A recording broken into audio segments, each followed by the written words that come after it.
Good afternoon, everyone. Can you hear me out there?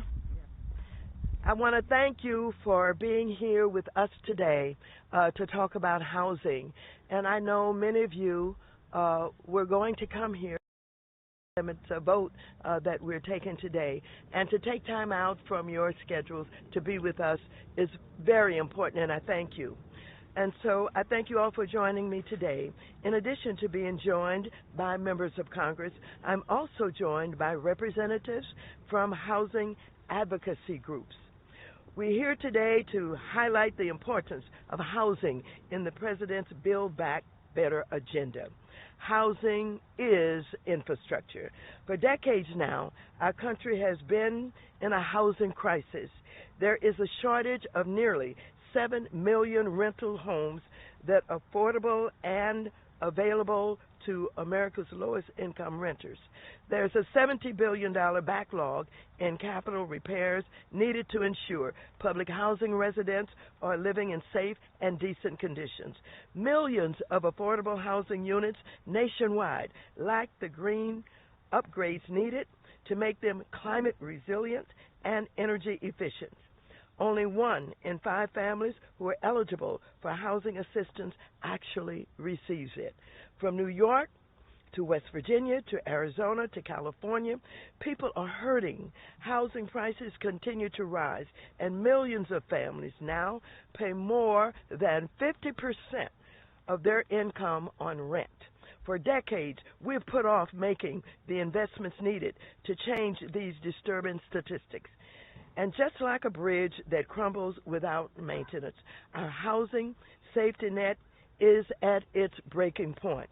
So housing is infrastructure. Housing is also racial equity. Housing is climate resilience. Housing is child care and elder care. And housing grows the middle class. These are facts. Another sad fact is that if we don't expand our housing programs in this budget reconciliation bill, we never will. The political will is only there for less funding, not more. The same people who are trying to block housing funds now will absolutely block these same funds if we try to get them later. Last month, I led the Democrats on the Financial Services Committee in passing a historic $327 billion bill for our nation's housing programs. This package would provide 750,000 housing choice vouchers, providing housing for up to 1.7 million people, create or rehabilitate over 3 million affordable housing units, expand for housing enforcement, and provide down payment assistance to first-generation home buyers.